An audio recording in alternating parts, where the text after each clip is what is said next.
Point of view से thermodynamics के कुछ कॉन्सेप्ट्स। बच्चों, थर्मोडायनेमिक्स में हीट ट्रांसफॉर्म होती है और प्रोसेस अंडरगो होता है। तो थर्मोडायनेमिक्स में सबसे पहली चीज जो हमें समझनी है वो है प्रोसेसेस। प्रोसेस क्या होते हैं? जब सिस्टम में सपोज गैस है, अब सिस्टम की जो स्टेट प्रॉपर्टीज हैं जैसे volume, temperature, internal energy, heat, जब वो टाइम के साथ साथ चेंज होती है तो हम कहते हैं कि प्रोसेस इज अंडरगोइंग, कुछ ना कुछ प्रोसेस चल रहा है।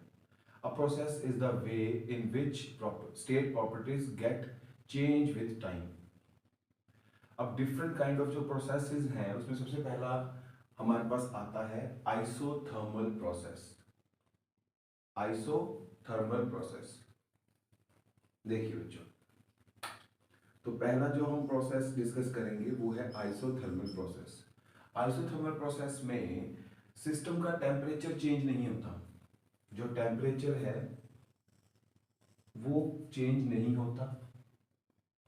अगर टेम्परेचर चेंज नहीं करना, इसका मतलब प्रोसेस बहुत स्लो चलना चाहिए, इतनी धीरे कि टेम्परेचर चेंज ना हो, इफेक्ट ना पड़े टेम्परेचर पे। और जो सिस्टम की वॉल्स होंगी ना वो कंडक्टिंग होनी चाहिए। अगर यहाँ कुछ हीट जनरेट भी हो रही है तो वो हीट बाहर निकल जाए ताकि टेम्परेचर पे कोई इफेक्ट ना पड़े। आइसोथर्मल प्रोसेस, या तो आइसोथर्मल प्रोसेस लिखा होगा या स्लो प्रोसेस लिखा होगा क्वेश्चन में। अब देखो, जो गैस है वो अपनी आइडियल इक्वेशन को फॉलो करेगी, PV is equal to nRT, pressure into volume, number of moles, gas constant और टेम्परेचर। इसमें नंबर ऑफ मोल्स और गैस कांस्टेंट चेंज नहीं हो रहे, हम बाहर से कोई गैस नहीं डाल रहे, तो एक, दो और तीसरा टेम्परेचर। इस प्रोसेस में जब टेम्परेचर भी कांस्टेंट हो गया तो P into V, product of pressure and volume, पूरा का पूरा कांस्टेंट हो जाएगा क्योंकि टेम्परेचर भी कांस्टेंट हो गया। तो हम कह सकते हैं PV इज कांस्टेंट ऑल्सो, जो प्रेशर होगा वो वॉल्यूम के इनवर्सली प्रोपोर्शनल होगा। आइसोथर्मल प्रोसेस में वॉल्यूम जितना बढ़ाएंगे प्रेशर उतना ही घट जाएगा, डिक्रीज हो जाएगा। वॉल्यूम अगर 2 टाइम्स हो गया है गैस का तो उसका प्रेशर 2 टाइम्स डिक्रीज हो जाएगा। इसलिए प्रेशर और वॉल्यूम का जो ग्राफ होगा वो कुछ ऐसा बनेगा, इनवर्सली प्रोपोर्शनल। बट अगर टेम्परेचर के साथ देखें तो टेम्परेचर कांस्टेंट है, प्रेशर जितना मर्जी बढ़ता जाएगा, टेम्परेचर नहीं बढ़ेगा इस प्रोसेस में। अब बच्चों इस ग्राफ की, पीवी ग्राफ की जो स्लोप होगी आइसोथर्मल प्रोसेस में वो क्या होगी? Negative P/V, ratio of pressure and volume. ये होगी पीवी ग्राफ की स्लोप। अब देखो बच्चों, इस सिस्टम की जो इंटरनल एनर्जी है, internal energy is this, degree of freedom upon 2 nRT। Internal energy temperature पे डिपेंड करती है। जब टेम्परेचर ही चेंज नहीं हो रहा तो इसका मतलब आइसोथर्मल प्रोसेस में इंटरनल एनर्जी चेंज नहीं हो रही। तो ये याद रखना, आइसोथर्मल प्रोसेस में डेल्टा U भी 0 होता है, एनर्जी चेंज नहीं होती। चलिए और देखिए, अब अगर ये गैस एक्सपैंड कर रही है या कंप्रेस कर रही है, व्हेन गैस एक्सपैंड और कंप्रेस, अगर वॉल्यूम बढ़ रहा है घट रहा है इसका मतलब वर्क डन हो रहा है। तो आइसोथर्मल प्रोसेस में जो वर्क डन होता है वो इस फार्मूले से निकाला जाता है।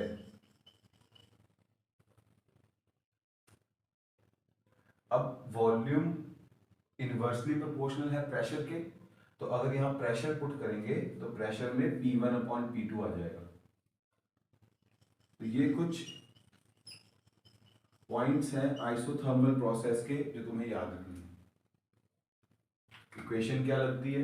PV is constant, slow process होता है, ग्राफ इन्वर्सली प्रोपोर्शनल होता है, ग्राफ की slope negative of pressure upon volume होती है, इंटरनल एनर्जी चेंज नहीं होती, और वर्क डन इस फॉर्मूले से निकलता है।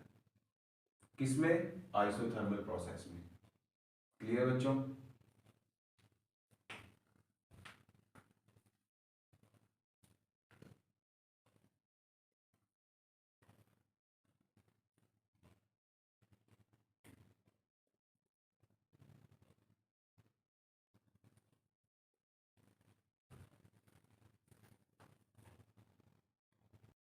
देखो बच्चों, नेक्स्ट प्रोसेस है आइसोकोरिक और क्लोज्ड प्रोसेस।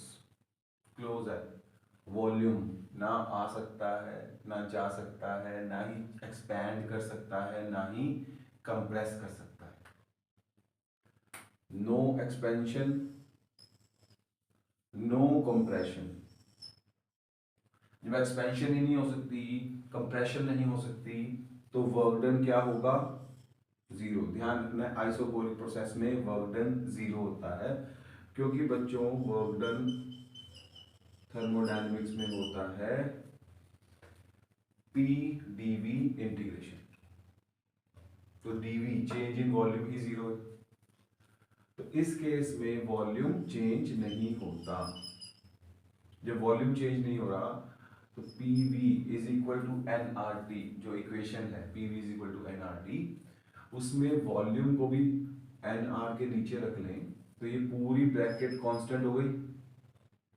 तो सिर्फ प्रेशर और टेम्परेचर ये दोनों एक दूसरे के डायरेक्टली प्रोपोर्शनल हो जाएंगे। जितना टेम्परेचर बढ़ाओगे उतना प्रेशर बढ़ता जाएगा, जितनी हीट दोगे उतना ही प्रेशर बढ़ता जाएगा। जैसे प्रेशर कुकर में अगर हम क्लोज कर दें तो जितना टेम्परेचर दोगे उतना प्रेशर बढ़ता जाएगा। क्लियर? तो प्रेशर और टेम्परेचर लीनियरली प्रोपोर्शनल है। प्रेशर और वॉल्यूम देखें तो वॉल्यूम तो कांस्टेंट है, इसलिए ग्राफ कुछ ऐसा बनेगा। तो आइसोकोरिक में समझने वाली बात क्या है कि डेल्टा वी जीरो होता है, वर्क डन नहीं होता। क्लियर है बच्चों? अब बच्चों नेक्स्ट जो प्रोसेस है वो है आइसोबैरिक। आइसोबैरिक प्रोसेस में प्रेशर सेम रहता है। क्या सेम रहता है? प्रेशर। इसका मतलब प्रेशर चेंज नहीं हो रहा सिस्टम का। सिस्टम ओपन है, ओपन सिस्टम है, जितना भी हम चेंजेस करेंगे प्रेशर में, प्रेशर उतना चेंज होगा ही नहीं, प्रेशर सेम रहता है। जब प्रेशर सेम रहता है तो PV is equal to NRT equation में V डायरेक्टली प्रोपोर्शनल हो जाता है टेम्परेचर के। जब प्रेशर चेंज ही नहीं हो रहा, रह गया वॉल्यूम और टेम्परेचर। टेम्परेचर जितना बढ़ाओगे वॉल्यूम उतना बढ़ता जाएगा, जितना सिस्टम गर्म होता जाएगा उतना ही वॉल्यूम बढ़ता जाएगा। तो volume is directly proportional to temperature. अगर वीपी ग्राफ बनाएं तो प्रेशर तो चेंज होगा नहीं, वॉल्यूम जितना मर्जी बढ़ता जाए। अब वर्क डन पे देखें। वर्क डन थर्मोडायनेमिक्स में क्या होता है? P dV integration. क्लियर?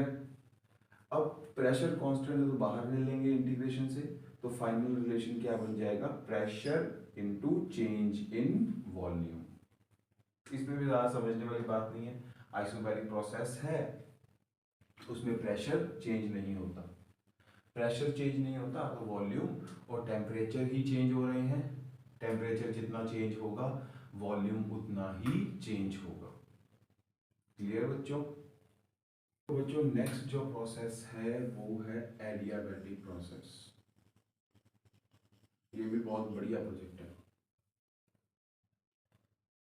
देखो जी, एडियाबैटिक प्रोसेस में क्या होता है? ये सिस्टम है, सिस्टम के साथ हम छेड़छाड़ कर रहे हैं ना। इस सिस्टम का वॉल्यूम, प्रेशर, टेम्परेचर चेंज हो रहा है, पर अगर इसकी हीट चेंज ना हो तो ये प्रोसेस कहलाएगा एडियाबैटिक प्रोसेस। ठीक है? तो एडियाबैटिक प्रोसेस में हीट चेंज नहीं होती, इसका मतलब delta Q is zero, change in heat is zero. ना बाहर से हीट अंदर आएगी, ना अंदर की हीट बाहर जाए। जो भी प्रोसेस होगा वो बहुत जल्दी होगा, सडन प्रोसेस है। जैसे ट्यूब फट जाती है कार्स की, एकदम से फट जाती है और एकदम से बर्स्ट हो जाती है, that is adiabatic process, sudden. तो ये सडन प्रोसेस है। इसके लिए अगर हीट बाहर नहीं जानी चाहिए तो इसकी जो वॉल्स होंगी ना वो नॉन कंडक्टिंग होनी चाहिए ताकि हीट बाहर ना जा सके। ठीक है बच्चों, अब ये जो सिस्टम है, ये गैस कौन सी इक्वेशंस को फॉलो करेगी? पहली तो PV is equal to nRT, ठीक है जी। दूसरी PV gamma is constant. Now what is gamma? तो बच्चों गामा को हम दोबारा पढ़ेंगे। Gamma is ratio of specific heat at constant pressure to specific heat at constant volume. इसको हम आगे और एक्सप्लेन करेंगे। नाउ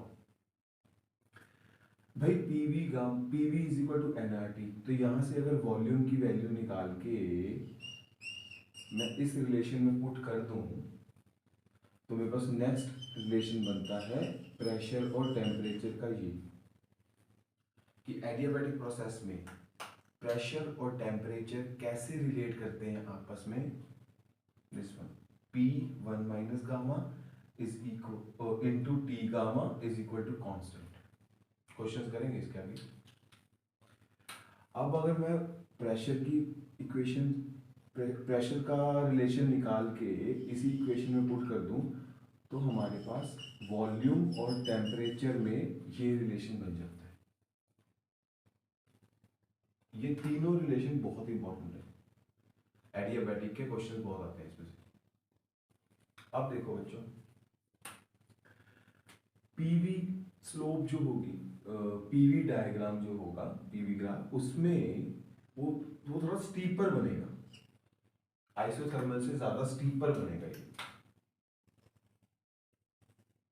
तीखा, क्योंकि गामा भी तो आ गया ना पावर में। तो इसकी जो स्लोप होगी that will B negative gamma P by V। अगर याद हो आइसोथर्मल में जो स्लोप थी वो P अपॉन V थी, मतलब एडियाबैटिक ग्राफ की जो स्लोप होगी वो गामा टाइम्स होगी जो आइसोथर्मल की स्लोप होगी। आइसोथर्मल में जितनी स्लोप आ रही है उसको गामा से मल्टीप्लाई करने के बाद स्लोप आएगी एडियाबैटिक की। ठीक है बच्चों। अब बच्चों एडियाबैटिक प्रोसेस में अगर गैस एक्सपैंड करती है या कंप्रेस करती है, एकदम से एक्सपैंड हो गई, एकदम से कंप्रेस हो गई, एकदम से एक्सपैंड हो गई, एकदम से कंप्रेस हो गई, उस दौरान जो गैस वर्क डन करेगी या उस पे वर्क डन होगा, that work done is this.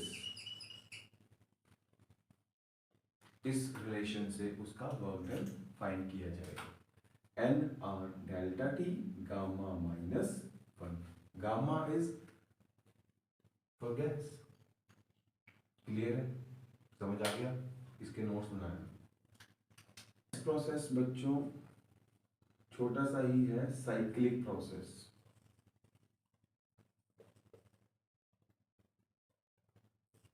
Cyclic process क्या होता है?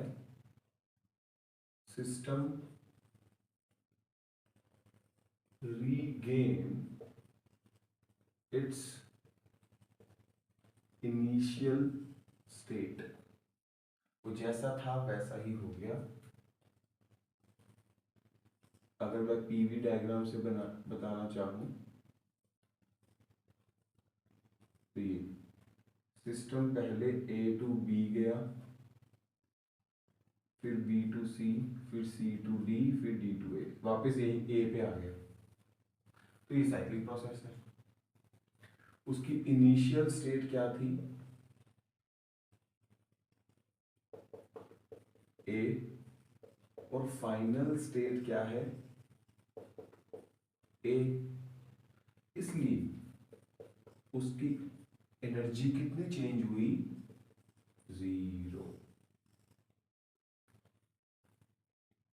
क्लियर है? साइक्लिक प्रोसेस में याद रखने वाली क्या बात है कि साइक्लिक प्रोसेस में इंटरनल एनर्जी चेंज नहीं होगी। क्लियर? तो नेक्स्ट थर्मोडायनेमिक्स में पढ़ने वाली टॉपिक है law of thermodynamics.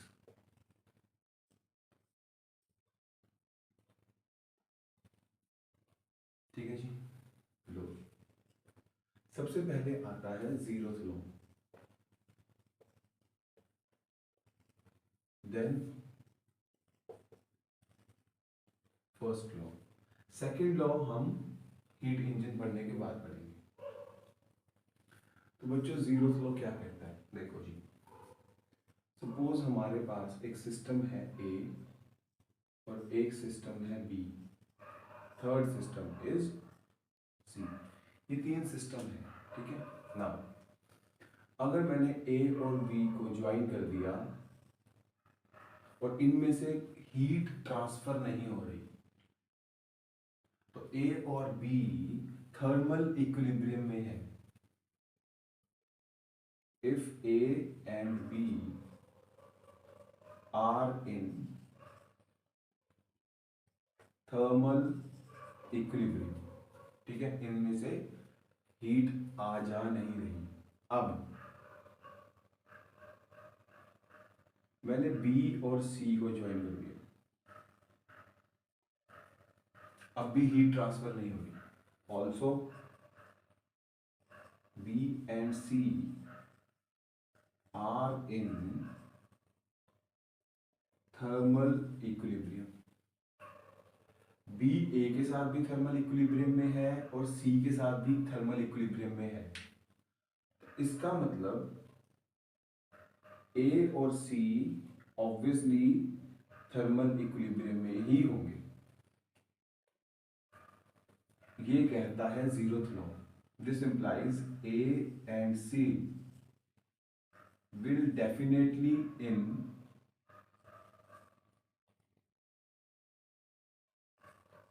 Thermal equilibrium. ठीक है बच्चों,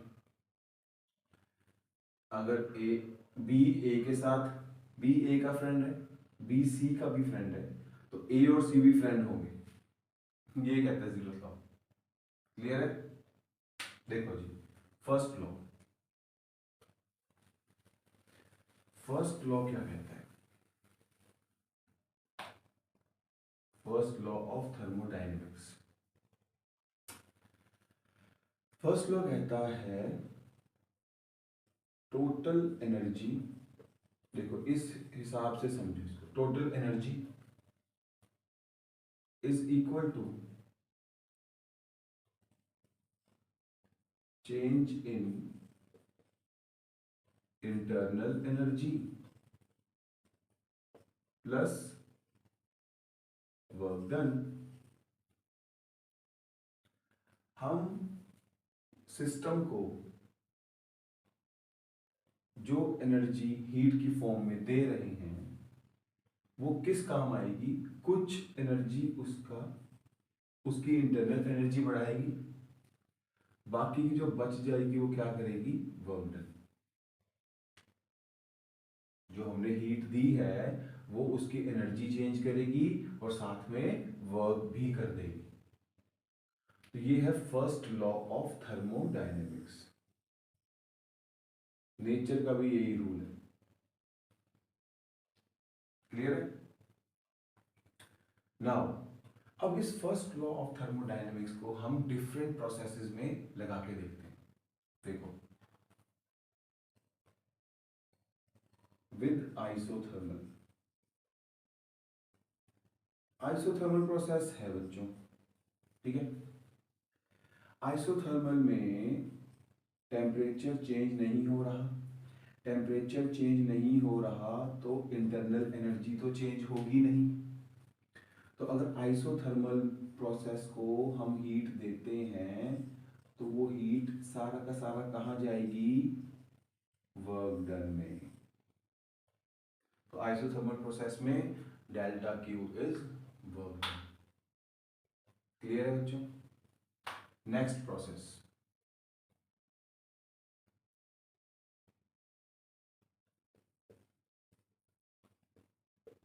आइसोकोरिक प्रोसेस।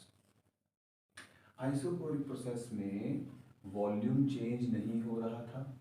जब वॉल्यूम चेंज नहीं होगा तो ना एक्सपेंशन होगी, ना एक्सपेंशन होगी, ना कंप्रेशन होगी, तो वर्क डन जीरो हो गया।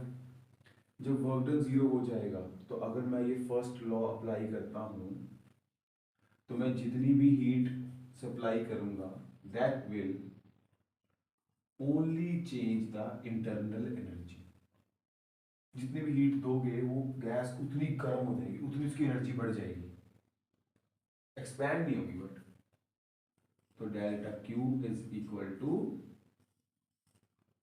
Delta U. अब बच्चों बात आती है सीपी और सीवी की। कांस्टेंट वॉल्यूम पे दी जाने वाली हीट की इक्वेशन होती है N C V delta T. Q constant volume पे, तो that will be equal to delta you.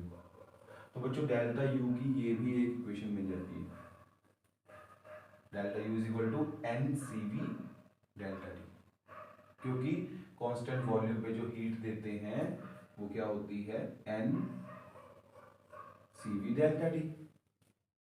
कहां से आया है देखो, अगर हम किसी मटेरियल को हीट दे रहे हैं तो Q is equal to M S delta T. अगर हम किसी गैस को हीट प्रोवाइड कर रहे हैं तो गैस का मास नहीं होता, नंबर ऑफ मोल्स होते हैं। स्पेसिफिक हीट उसका C होता है और टेम्परेचर डेल्टा टी। अब गैस की कंडीशन है कि कांस्टेंट वॉल्यूम पे हीट दे रहे हैं तो गैस के लिए ये आ जाता है heat supply at constant volume is equal to N C V delta T, where CV is molar specific heat at constant volume। Clear, ये क्लियर है। अब आइसोबैरिक,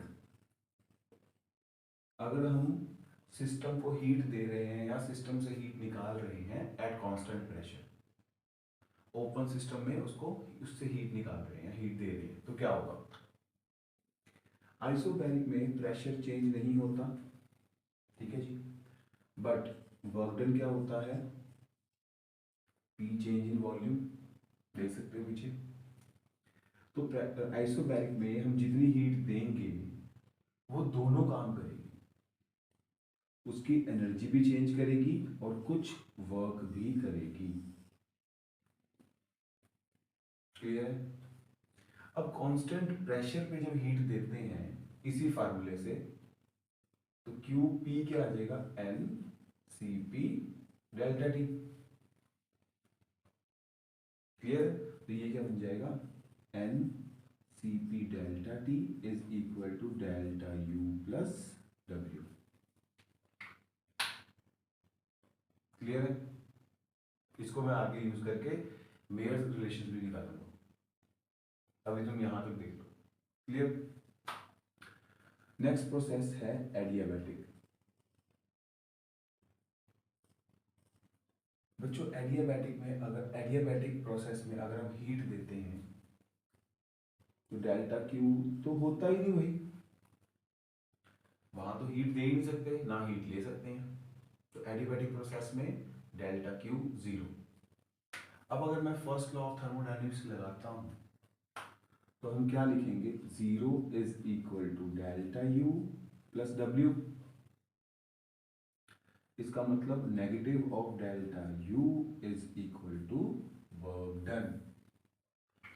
सिस्टम अगर वर्क करेगा तो उसकी एनर्जी डिक्रीज हो जाएगी नेगेटिव, अगर वर्क डन पॉजिटिव है तो इंटरनल एनर्जी डिक्रीज हो जाएगी, अगर वर्क डन नेगेटिव है तो इंटरनल एनर्जी इंक्रीज हो जाएगी। अगर सिस्टम के ऊपर वर्क करते हैं, हम सिस्टम को कंप्रेस कर रहे हैं तो वर्क डन इज नेगेटिव, तो इंटरनल एनर्जी बढ़ जाएगी। अगर सिस्टम एक्सपैंड हो रहा है तो सिस्टम काम कर रहा है, वर्क डन इज पॉजिटिव, तो internal energy is negative, gas ठंडी हो जाएगी। क्लियर है? Now last process is cyclic process.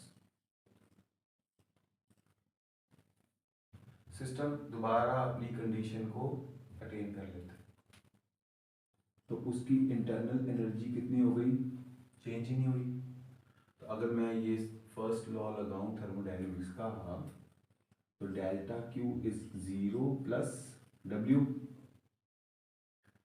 तो change in heat is work done again. जितनी भी हीट चेंज होगी सारा का सारा वर्क डन कहलाएगी। क्लियर है बच्चों? तो ये है फर्स्ट लॉ ऑफ थर्मोडायनेमिक्स की वजह से हीट और इंटरनल एनर्जी और वर्क डन का कॉन्सेप्ट। ठीक है, अब देखो जी आगे।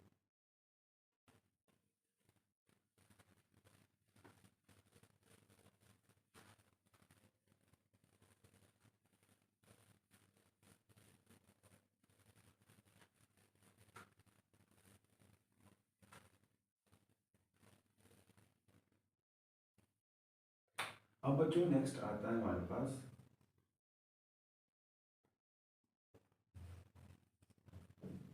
Heat engine. हीट इंजन क्या होता है?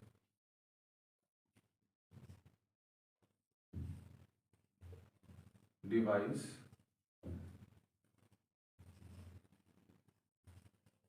which converts heat to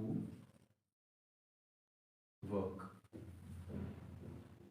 heat को वर्क में कन्वर्ट करने वाली डिवाइस को हीट इंजन बोलते हैं। ठीक है, देखो बच्चों, इसमें समझने वाली बात क्या है?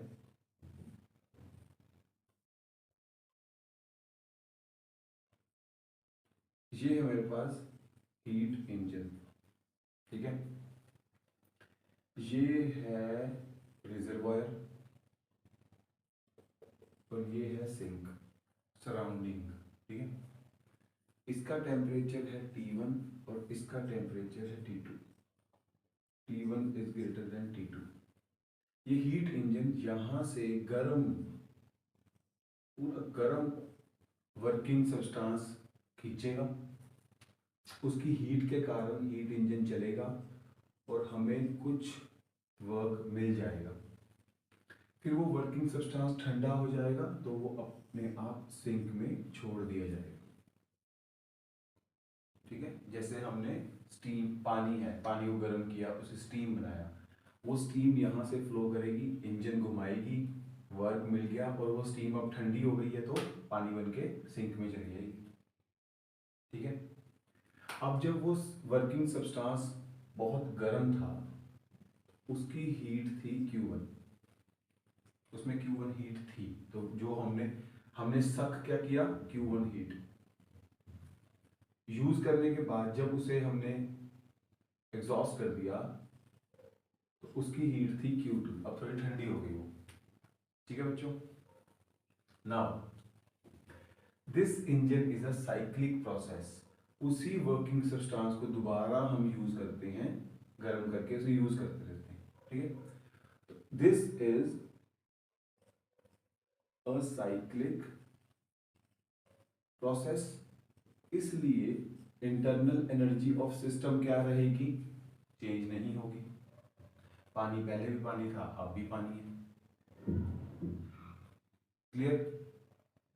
नाउ अगर मैं फर्स्ट लॉ लगाता हूं इसके, इस सिस्टम के ऊपर, तो भाई delta Q is equal to delta U plus W. तो delta Q is 0 plus W. तो उस वर्किंग सब्सटेंस जिसे हमने गर्म करके यूज किया है, उसकी जितनी हीट चेंज होगी that will be equal to work done. ठीक है, तो इस हीट इंजन की एफिशिएंसी कितनी होगी? एफिशिएंसी बच्चों हमेशा होती है आउटपुट अपॉन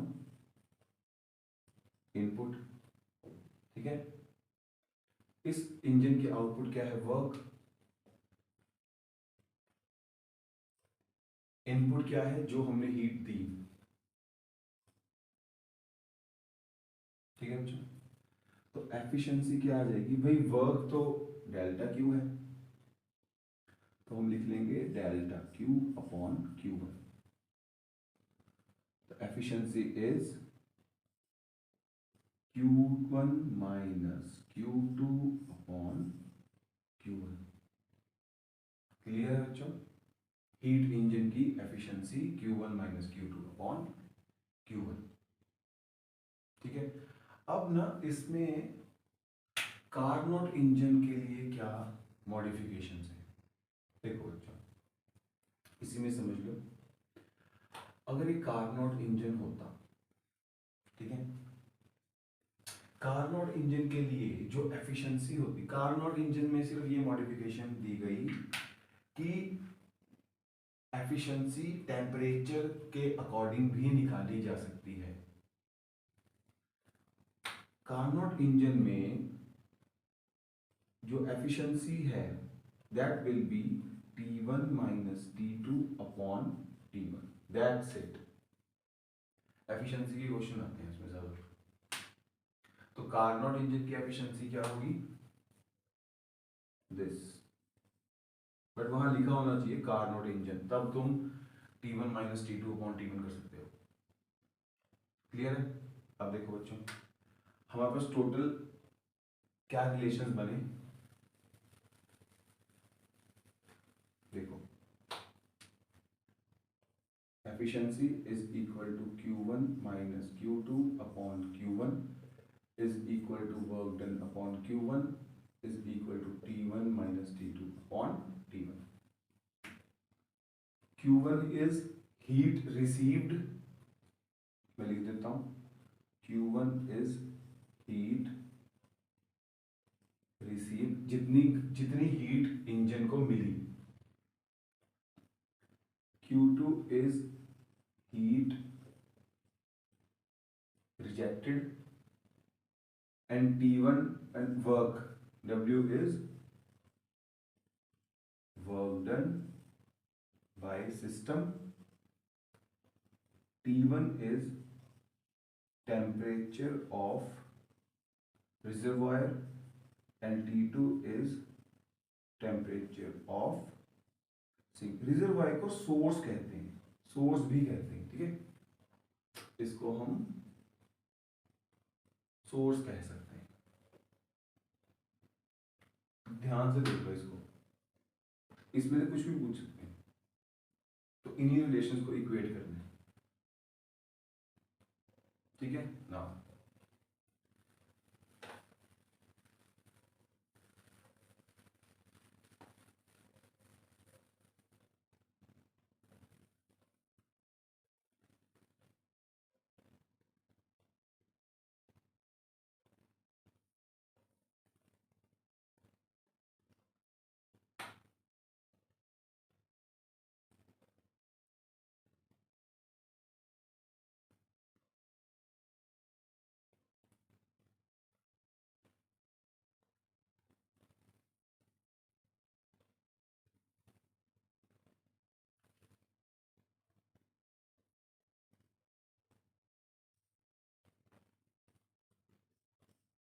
अब बच्चों, हीट पंप क्या होता है, हीट पंप क्या करता है, लोअर टेम्परेचर से हीट निकालता है, कुछ हमें काम करना पड़ता है और वो ज्यादा हीट को सोर्स को दे देता है। क्लियर है, वो गर्मी पैदा करता है, ज्यादा हीट पैदा करता है, जैसे ब्लोअर्स होते हैं, रेफ्रिजरेटर्स होते हैं, वो ठंडा करते हैं, जो चीज ठंडी है उसे और ठंडी करते हैं, हीट निकालते हैं बाहर। क्लियर है। तो हीट पंप क्या होता है, विच ट्रांसफर हीट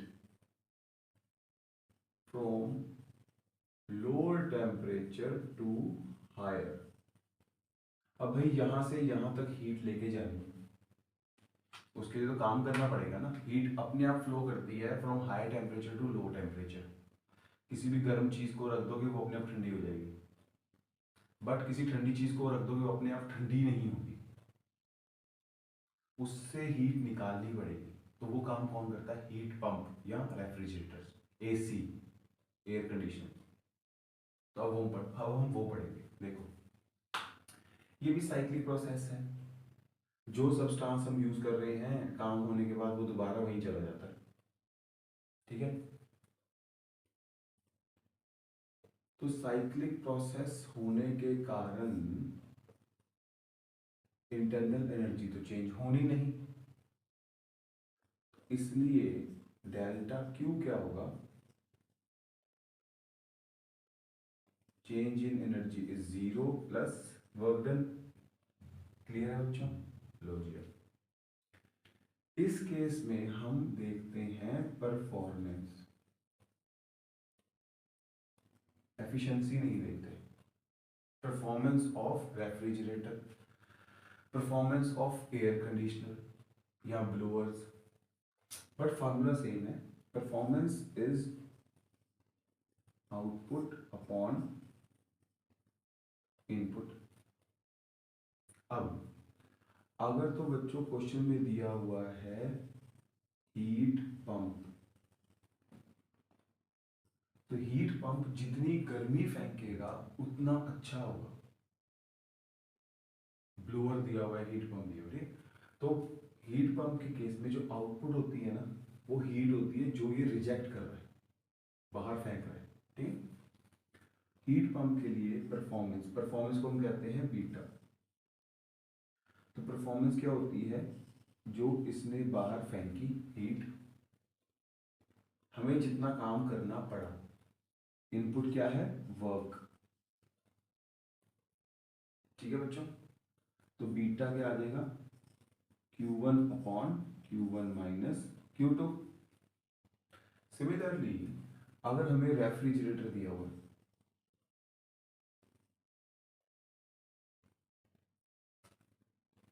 एसी दिया हुआ है, वो जितना ठंडा करेंगे उतना ही परफॉर्मेंस अच्छी होगी, तो जितनी हीट निकालेंगे।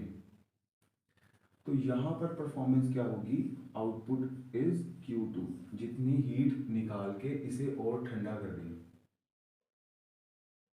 अपॉन वर्क डन, जितनी बिजली कंज्यूम की है, राइट। तो इस केस में बीटा क्या होगा? Q2 upon Q1 minus Q2। बस ये फर्क है हीट पंप और रेफ्रिजरेटर,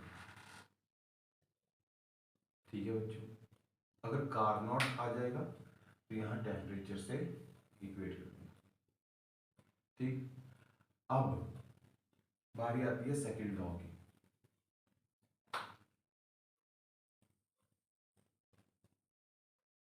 देखो सेकंड लॉ में क्या है, बहुत सिंपल है ये। सेकंड लॉ की फर्स्ट स्टेटमेंट क्या कहती है?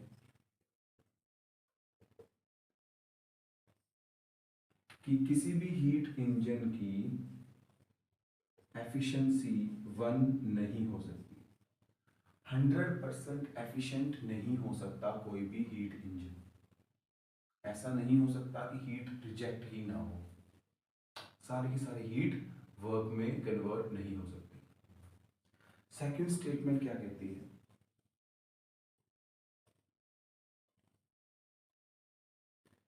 कभी भी ऐसा नहीं हो सकता कोई भी हीट पंप बिना काम किए ठंडी चीज को और ठंडा कर दे, या ऐसा कभी नहीं हो सकता कि बिना एक्सटर्नल काम किए कोई भी डिवाइस हीट को लोअर टेम्परेचर से हायर तक ट्रांसफर कर दे। रेफ्रिजरेटर, एसी बिजली के बिना नहीं चल सकते, एक्सटर्नल वर्क करना ही पड़ता है। तो स्टेटमेंट कहती है, सेकंड स्टेटमेंट, ऐसा कभी नहीं हो सकता कि वर्क डन जीरो हो जाए हीट पंप के केस में। क्लियर बच्चों? अब इन कॉन्सेप्ट्स को रिवाइज करिएगा, इनके बेस पे हम क्वेश्चंस करेंगे।